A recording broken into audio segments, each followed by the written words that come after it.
Vamos a orar para así iniciar nuestro sermón de esta mañana.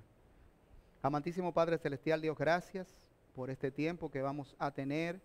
Bendice nuestra vida, Señor, bendice nuestros corazones. Permite, Padre, que hoy podamos tener un tiempo en el cual tú seas glorificado, Señor, una vez más. No solamente con el tiempo que tuvimos con las canciones, sino, Dios, también a través de la escucha reverente y de la predicación de tu palabra. Bendice, Dios, cada uno de nuestros corazones, bendice nuestra mente, ayúdanos a estar atentos, Padre, y también, Dios, a poder honrarte con todo lo que hoy, Dios, vamos a hablar y vamos a recibir, Señor, en el nombre de Jesús. Amén. Sin lugar a dudas, en el mundo en el que nosotros vivimos, encontramos cada día ejemplos de cómo el ser humano en su caminar busca de una manera desesperada, y por así decirlo, ¿verdad?, la manera de satisfacer todos sus deseos. Y en la medida en que los años pasan y las tecnologías se van haciendo cargo de muchas de las cosas que nosotros antes hacíamos, o más bien se hacían antes de una manera natural, aunque quizás requería de una mayor intervención del ser humano, en realidad es que estas han quedado, ¿verdad?, replegadas a hacer ciertos trabajos que tienen como menos fuerza, que tienen menos incidencia de lo que son las cosas manuales. Y trabajos que, por ejemplo, antes se hacían con un machete o con un pico, ¿verdad?, como deshiervar o hacer un hoyo para hacer una empalizada, han sido reemplazadas por máquinas que hacen el trabajo más rápido, el trabajo más liviano, más llevadero. Y todo esto ha sido desde el punto de vista espiritual, por un lado y hasta cierto punto, una piedra de tropiezo, ya que el ser humano se ha creído, digamos, que la película en la que él siempre triunfa, en la que el ser humano siempre lleva la delantera. La tecnología ha permitido el desarrollo de los pueblos, la modernización de todas las áreas en donde el ser humano tiene algún tipo de incidencia. Al menos en los países que tienen esa misma visión, ¿verdad? Los pueblos son, digamos que a simple vista, diferentes. Algunos dicen que somos más civilizados, algunas personas dicen también que tenemos leyes, ¿verdad?, que rigen la vida diaria. Se habla mucho de lo que es la democracia, del bien común, de la reducción de la pobreza, de la ayuda social y todo eso. Ahora bien, el ser humano es diferente en su interior. ¿Ha hecho la tecnología que haya una metamorfosis internamente en este ser humano? Lo que se ve es en verdad lo que este ser humano es en su interior. Hoy tenemos un tema y que toca las fibras más sensibles, por así decirlo, de este tópico. Y digo sensibles porque ataca directamente el corazón del problema. Y esto lo descompone de tal manera que queda desnudo ante nuestros ojos. Y todo esto para que así podamos entender, no de manera general la situación humana, sino más bien de manera particular lo que en realidad hay en nuestro interior. El tema de hoy es la depravación total. El tema que este será el principio de una serie de sermones que se van a estar predicando durante todo el mes, como decía Wilfredo, ¿verdad?, todo el mes de octubre, en conmemoración de lo que es la Reforma Protestante. La Iglesia durante toda su existencia ha tenido luchas internas, que son las que han permitido, por un lado, el desarrollo del estudio de las Escrituras con el único propósito de buscar respuestas a puntos doctrinales que han sido de alguna manera difíciles en algunos casos, en otros casos no. En la cristiandad encontramos diversas denominaciones cristianas que están cimentadas en una o en varias doctrinas que en algunos casos estas mismas denominaciones ya han desarrollado y han hecho suyas. Es el caso, por ejemplo, de muchas de las iglesias cristianas de hoy en día, principalmente los bautistas, que en algún momento tuvieron que poner su confesión de fe, que es la que estamos dando en la mañana. También fruto de estas mismas situaciones fueron surgiendo grupos que, si bien no se pueden encasillar dentro de lo que son las denominaciones cristianas debido a la forma en la que fueron formadas, es el caso de los Testigos de Jehová, ¿verdad? Hay otros grupos que surgieron de ciertos tipos de doctrinas que fueron surgiendo. En el caso de los Testigos de Jehová surgieron de los adventistas, ¿verdad? son fruto de alguna de estas diferencias. El caso mismo de los adventistas, que fueron fruto de una diferencia que tuvieron. En todo este alboroto surgieron algunos teólogos que trataban de explicar las doctrinas de la salvación de alguna manera y que trataban de traer luz con el objetivo de expandir el conocimiento y el alcance del Evangelio. De estos hay muchos nombres, ¿verdad? Hay mucha gente que aportó a lo que fue la iglesia, la Reforma Protestante, pero solamente quisiera centrarme en dos, y es el conocido Agustín de Hipona y Juan Calvino, porque son las figuras centrales, digamos, de lo que son las doctrinas de la gracia y que contribuyeron a esta doctrina, o al menos los que más influyeron en ella. Evidentemente, todo esto fue el resultado de un deseo de responder a ciertas preguntas desde el punto de vista bíblico, con el deseo de poder apagar cualquier llama herética que pudiera encenderse en torno a las doctrinas tan fundamentales como las que vamos a tratar. Queremos iniciar este sermón con el primer punto, que se enmarca dentro de lo que son los 5 puntos del calvinismo, o más bien doctrinas de la gracia, que es la depravación total. ¿Y por qué se le pone el término de depravación total? En primer lugar, vamos a definir qué es depravación, para que tengamos un panorama de lo que se quiere decir con todo esto. Yo sé que muchos de alguna manera tenemos cierta idea de lo que significa la depravación. Vamos a ver lo que significa depravación de acuerdo al diccionario de la lengua española. Depravación es la acción y efecto de depravar o depravarse. Y depravar, ¿verdad?, es viciar, adulterar, pervertir especialmente a alguien. Creo que ya tenemos una pequeña idea de lo que en sentido general nos quiere decir el término de depravación total. En el Génesis se introduce un ingrediente en la humanidad que, si bien no era desconocido en la creación en sentido general, recordemos que el diablo es el primero que peca, ¿verdad?, en toda la creación. Sin embargo, en la creación del ser humano es un ingrediente nuevo.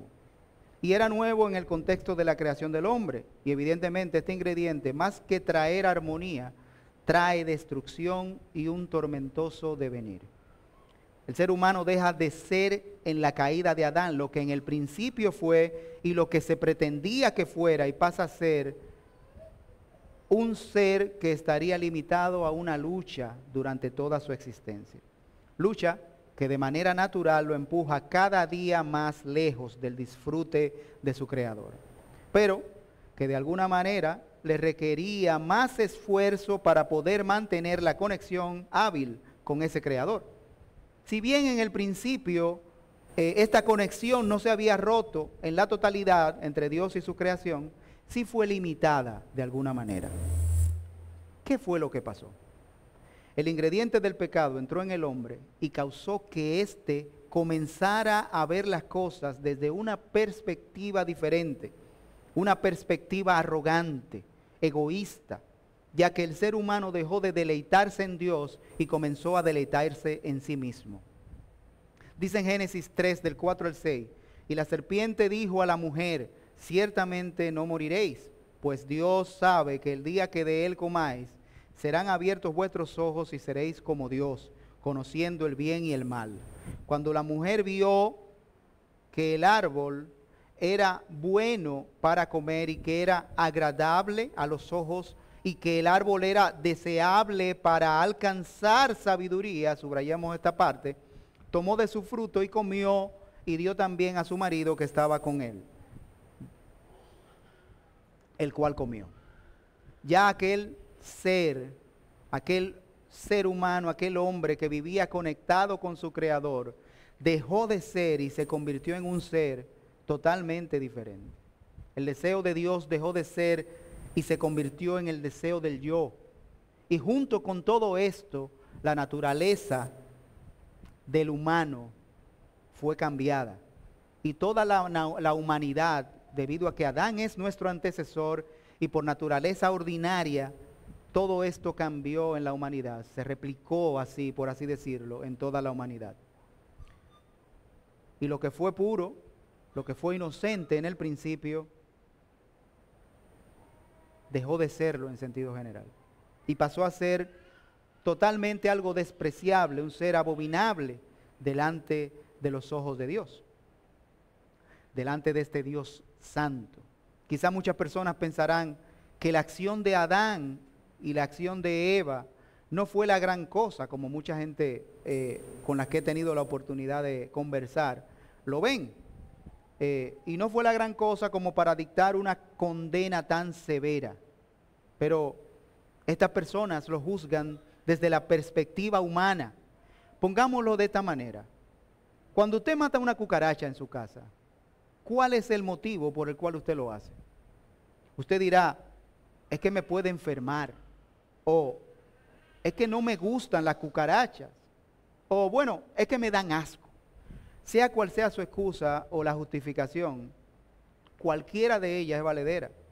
Las cucarachas no entran, por así decirlo, no entran en su reino, es una realidad. Tampoco entran en el mío. No sé si ya usted de alguna manera puede ver lo que estamos hablando. Pues miren, ese es el mismo caso del pecado de Adán, obviamente guardando la distancia, pero así mismo es la situación, la condición en la que pasó, a la que pasó el ser humano, lo aleja del reino de Dios. ¿Por qué? Dios es un Dios santo.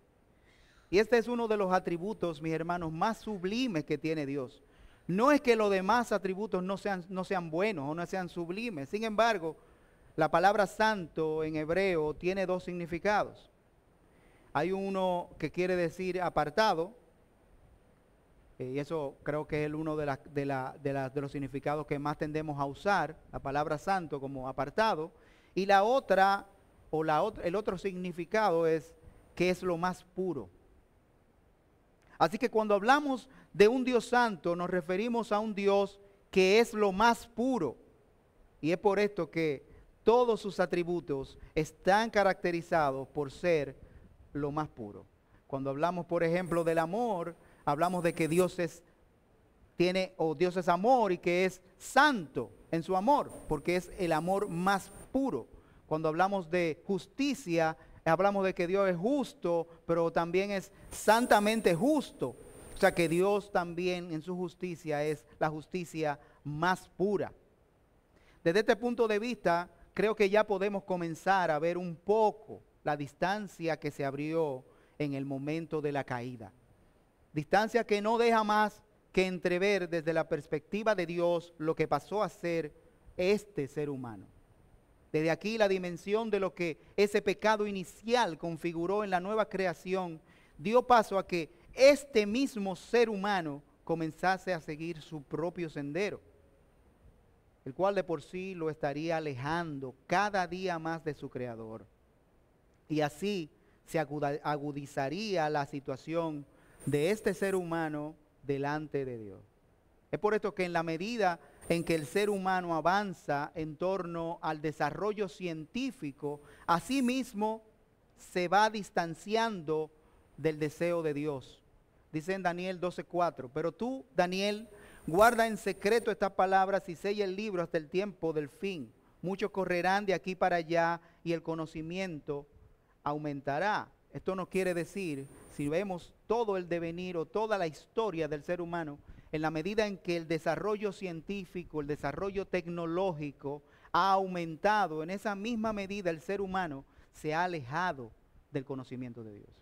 En esa misma medida el ser humano ha creído que es un Dios. De hecho, los ateos se sienten como por encima de Dios, ¿verdad?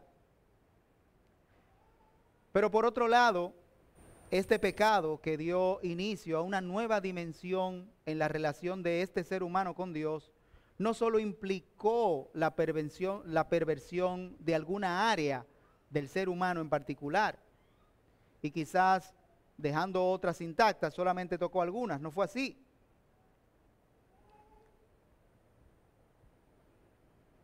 Quizás dejó algunas intactas para que de alguna manera esta pueda interactuar con el Creador. No. Esta perversión tocó todas y cada una de las áreas de convirtiéndolas en adoradoras del yo y esclavizando a este ser humano al servicio del pecado, así como obligándolas a despreciar al Creador y entregarse por completo a sus deseos iniciales, los cuales habían motivado a Eva en el principio a comer del árbol prohibido. Dice en Génesis 6:5, perdón. Y vio Jehová que la maldad de los hombres era mucha en la tierra, y que todos los designios de los pensamientos del corazón de ellos era de continuo solamente al mal. En Job 15:14-16 dice, ¿qué cosa es el hombre para que sea limpio y para que se justifique el nacido de mujer?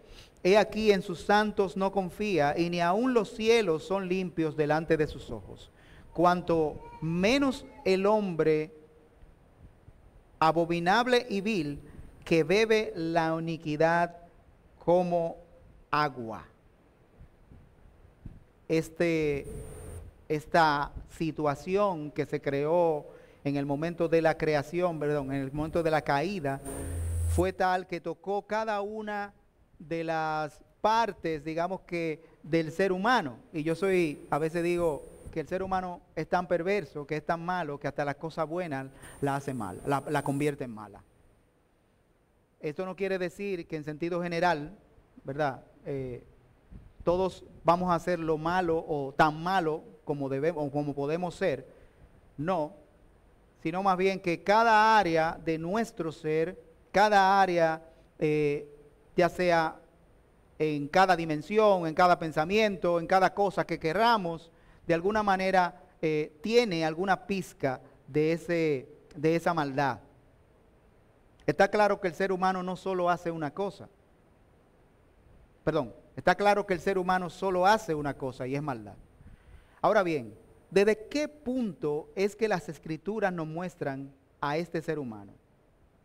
Yo sé que muchas personas tienen algún problema con entender la perversión humana.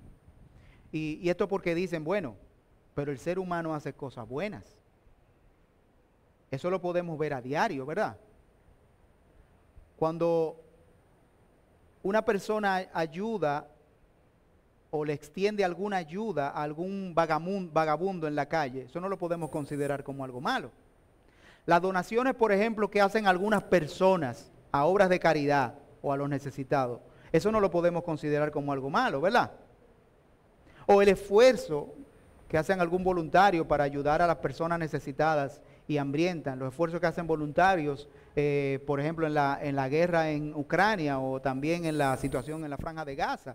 Eso no lo podemos considerar como algo malo, ¿verdad?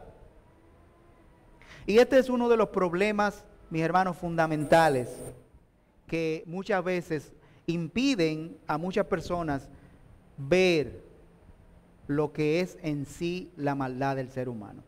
Y es que se quiere definir esta maldad desde la perspectiva humana, ¿verdad? Y se nos olvida que para poder definir la maldad debe de verla desde la perspectiva de Dios. Si bien es cierto, hacerle bien a otro no es en sí malo. Eso lo estamos haciendo porque lo estamos mirando desde la perspectiva del ser humano. Ahora, desde la perspectiva de Dios, ¿qué es lo que Dios ve? ¿Cómo podemos definir eso?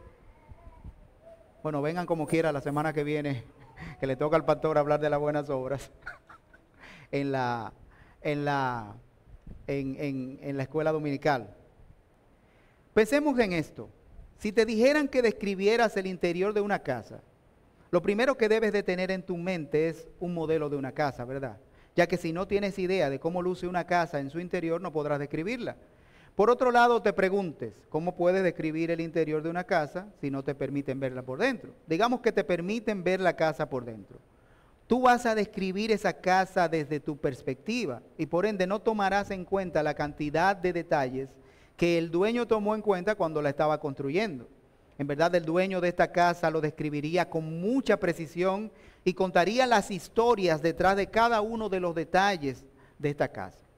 Y aquí tenemos tres situaciones muy diferentes. En primer lugar, tenemos una persona describiendo una casa sin haberla visto. En segundo lugar, tenemos una persona que describe una casa luego que la ha visto, pero desde la perspectiva de ella. que ella no está relacionada de ninguna manera con los detalles de la casa. Y por otro lado, la descripción del dueño de la casa, que esta persona te va a contar no solamente una descripción general de la casa, sino que también te va a decir cada una de las historias que hay detrás de cada uno de los detalles que están en esta casa. Para cada una de estas personas, esta casa será tan importante como lo que ella representa para esta persona. Lo cierto es que para el dueño que la construyó, la va a ver como algo parte de él. Esta casa va a ser parte mía. Eso es como cuando usted hace algo, usted lo tiene como parte suya. Se sentirá orgulloso por cada cosa que usted puso ahí, o que el dueño puso ahí. Cada una de las cosas, cada uno de los detalles tienen sentido real para él. Cada lugar interna de esta casa va a ser importante. Sin embargo, para los demás, solo una simple casa va a ser. Van a ver y van a decir, bueno, esto es una casa. No va a despertar ningún tipo de emoción. Bueno, el problema de la dimensión de la maldad humana es un tanto parecido. Un detalle simple de la casa puede que no le parezca la gran cosa a las primeras dos personas, pero no será así para el dueño. De esa misma manera, la maldad del hombre no nos parece tan grave desde nuestra perspectiva. ¿Verdad? ¿Por qué? ¿Quién es el ser humano? ¿Quién es Dios? No estamos relacionados con lo santo. El ser humano no es santo. Dios es santo. Dios es puro. No estamos relacionados con lo puro y por tal razón no podemos entender la gravedad del pecado. Y es por el mismo motivo que pensamos que aún en nosotros hay de alguna manera bondad. Porque según nosotros lo podemos ver a diario. Pero es que lo estamos mirando desde nuestra perspectiva humana. Por otro lado, es ese mismo pecado que ciega y empaña nuestro entendimiento de esto, haciéndonos creer que de alguna manera podemos acceder a la línea de comunicación con Dios por nuestra cuenta cuando esa línea ya fue dañada en Edén. Entendemos que nosotros de alguna manera, y de hecho es una de las doctrinas por las cuales se comienzan a escribir principalmente las doctrinas de la gracia, comenzando con San Agustín, que fue el primero que comenzó a hablar de la salvación por gracia, que comenzó a hablar de la maldad generalizada, o por así decirlo, la depravación total en el hombre. Habían dos líneas. Era una que decía que el ser humano, evidentemente, si bien es malo, no es tan malo como para acceder a Dios, como para preguntarle a Dios, como para acercarse a Dios.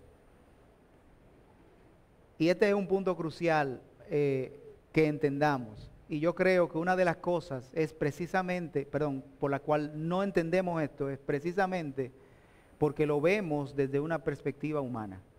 Y no lo vemos desde la perspectiva de un Dios santo. ¿Puede Dios convivir con la oscuridad?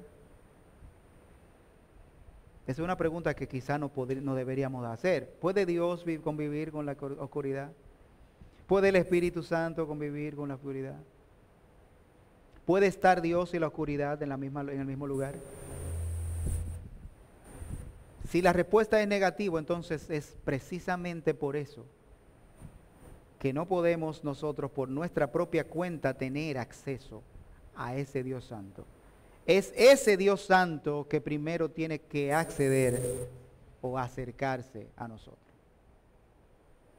La doctrina de la depravación total nos muestra varias cosas y le voy a leer esto que lo escribió Joel Bick, no sé cómo se pronuncia, es Beeke, pero en fin, dice primero, la depravación total es inseparable de la iniquidad. La depravación total es el resultado inevitable de nuestro pecado y el pecado es el resultado inevitable de nuestra depravación total. No puedes entender lo que es la depravación total si no entiendes lo que es el pecado. Si no entiendes qué es lo que significa el pecado para Dios, tú no vas a poder entender a qué se refiere con esa depravación total en nuestro ser, en el ser del ser humano. En segundo lugar, la depravación total es principalmente interna, una interioridad que proviene de nuestra profunda y trágica caída en Adán. Cuando pensamos en el pecado, somos propensos a limitarnos a acciones externas, como es el caso del asesinato, el robo, el homicidio, la crueldad y cualquier otra cosa que sea externa y observable en el comportamiento humano. Pero la Biblia es mucho más rigurosa y radical. No mira simplemente lo que es exterior, lo que es palpable, lo que nosotros escuchamos, lo que nosotros vemos. Va a las profundidades de la vida humana y dice que el pecado y la depravación existen también allí, en nuestros pensamientos, nuestras ambiciones, nuestras decisiones, en nuestros motivos y nuestras aspiraciones. ¿Qué dice el Señor Jesucristo? Aquel que ve a una mujer y la codicia en su corazón, a todo aquel que sabe hacer lo bueno y no lo hace. En tercer lugar, la depravación total significa que el pecado está trágicamente incluido, es decir, que impacta terriblemente cada parte de nosotros. Hay algo terriblemente malo, no solo con lo que somos interiormente, sino con cada aspecto de nuestro ser. Ningún elemento de nuestra personalidad es menos afectado por el pecado que otro. Nuestro intelecto, nuestra conciencia, nuestras emociones, nuestras ambiciones y nuestra voluntad, que son las ciudades de nuestras almas, están todas esclavizadas al pecado por alguna manera. Dice en la Biblia que nuestra naturaleza es una naturaleza pecaminosa y que somos como esclavos del pecado. De hecho, en la Biblia se nos manda a ser perfecto porque Dios es perfecto y esto es realmente un trabajo intenso y continuo en nuestra vida, porque nosotros no vamos a ser perfectos aquí en la tierra, ¿verdad? Pero ¿por qué ese mandamiento? Porque nosotros tendemos a lo otro, nosotros tendemos a la maldad, nosotros tendemos a pecar. Cuarto, la depravación total significa la incapacidad. Significa que somos activos. Nosotros somos adictos al pecado por naturaleza. No hay pensamiento, ni palabra, ni acto, ni área de la vida humana que no esté afectada por el pecado. Dice en Romanos 6:16. Somos por naturaleza esclavos del pecado.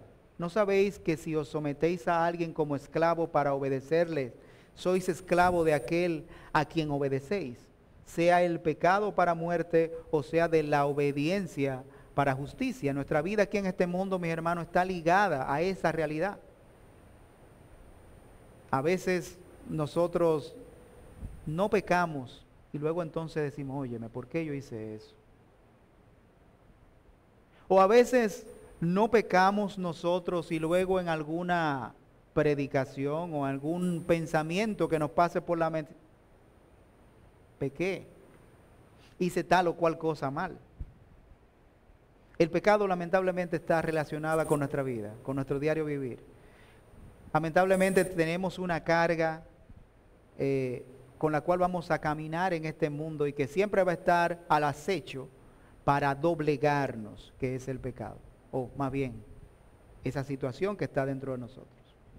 Finalmente, mis hermanos, la depravación total es un recordatorio, y es un recordatorio descarado del problema final del pecado. Dice en la Biblia que la paga del pecado es muerte, en Romanos 6:23.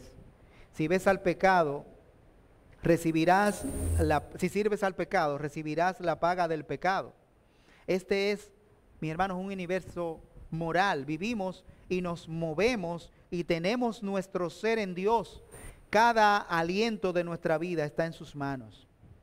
Siembren una semilla de pecado y ustedes van a recoger o van a cosechar a recoger una cosecha de juicio. Por último, mis hermanos, el conocimiento de la doctrina de la depravación total es fundamental porque es una pieza clave para entender el corazón de la doctrina cristiana.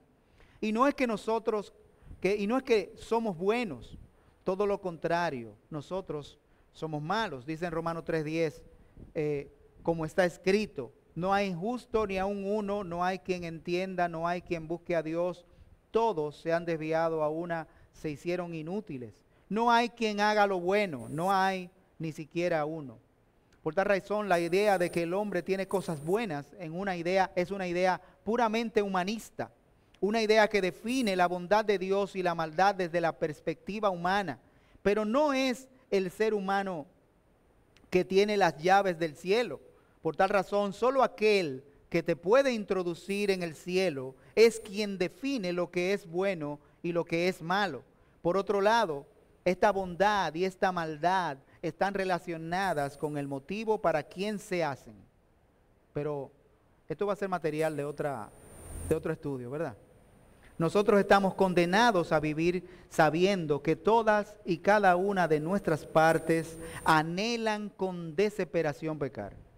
Si bien la gracia de Dios, la gracia de Cristo, limita la maldad a la que la humanidad pudiera llegar a ser, lo cierto es que dado que cada cosa en nuestro ser ya está corrompido, siempre buscamos de alguna manera corromper aún aquellas cosas que por naturaleza son buenas. Por ejemplo, el servicio a Dios no es bueno. Yo estoy seguro que todos dirán que sí. Pero ¿cuántas personas no usan de esto para algo que es naturalmente malo? ¿O no hemos visto cómo pastores son encarcelados por haber usado de esto para acostarse con miembros de la iglesia? ¿O para robar dinero? ¿O para hacer cualquier cosa que se nos pueda imaginar? Así que el problema no está en las cosas o en el servicio en sí, sino que el problema está en nuestro corazón. El recordatorio constante del creyente debe ser aquel que nos brinde una imagen clara de lo negro de nuestro corazón, los pecadores que somos, para que así no nos envanezcamos creyéndonos los mejores o los más letrados o los más cercanos a Dios. Cuanto más cerca, mi hermano, te crees de Dios, más cerca del diablo estás. Y es ahí donde ese mismo diablo te dice en el oído eso. Cuando tú crees que estás cerca de Dios, yo estoy agarrando a Dios de la mano, como dicen por ahí. Tengo a Dios agarrado de la mano. Y yo escucho o veo, he visto algunas personas en las redes sociales que comienzan a juzgar a otros cristianos porque quizá no visten de alguna manera, o porque quizá no actúan de alguna o aquella manera, y hablan de una manera tan orgullosa que ellos se creen su película, ellos se creen que tienen a Dios agarrado por la mano. Pero ustedes recuerdan cuando Pedro le dice al Señor, Señor, que eso no te acontezca. ¿Qué le dice Jesús? ¿Qué le dice? Apártate de mí, Satanás. ¿Por qué? ¿Quién le había dicho eso a Pedro? Dios. Cuando nosotros creemos que estamos cerca de Dios, es precisamente cuando más nosotros necesitamos a Dios. Es precisamente en ese momento cuando estamos más cerca, digamos, vamos a ponerlo de manera figurada, ¿verdad?, del diablo. Es ahí donde el diablo nos dice a nosotros, mira, tú estás cerquita de Dios. Tú eres un santo. Y es ahí donde nosotros tenemos que estar más apercibidos y sacudirnos, como por así decirlo, y escuchar la voz del Señor decir, apártate de mí, Satanás, y buscar a Dios con todo nuestro ser. Esto nos recuerda realmente cada día, mis hermanos, o nos debería de recordar cada día a nosotros mismos, que sin importar las cosas que estemos haciendo, sin importar lo bueno que puedan ser las cosas que estamos haciendo, nuestro corazón siempre va a buscar la manera de convertirla en algo pecaminoso. Que el Señor nos ayude, que el Señor nos guíe, que el Señor tenga misericordia de nosotros, que cada día, mis hermanos, podamos estar apercibidos de esta realidad, que cada día podamos nosotros tomar un tiempo para ver en nuestra vida, para ver en nuestros corazones esa maldad, que cada día podamos con nuestra conciencia clara glorificar a Dios y decir: Señor, gracias porque tu mano está conmigo, porque tú me guías. Que cada día no dependamos de las acciones nuestras o no la veamos desde el punto de vista buena, sino la veamos desde el punto de vista de que cómo Dios la quiere. Cómo Dios la quiere. Que el Señor nos bendiga. Vamos a orar para terminar. Amante Padre Celestial, Dios, gracias, oh Señor, por tu bondad. Gracias por las bendiciones maravillosas que derramas en cada uno de nuestros corazones. Dirígenos para ti, Señor, dirígenos para tu gloria. Permite, Dios, que tu palabra sea lo que busquemos siempre, que haga nido en nuestros corazones y que tú, Padre, sea glorificado grandemente en nuestra vida, Señor. Dirígenos, Padre, a nuestros hogares y bendícenos durante toda esta semana, Padre, en el nombre de Jesús. Amén. Que Dios le bendiga.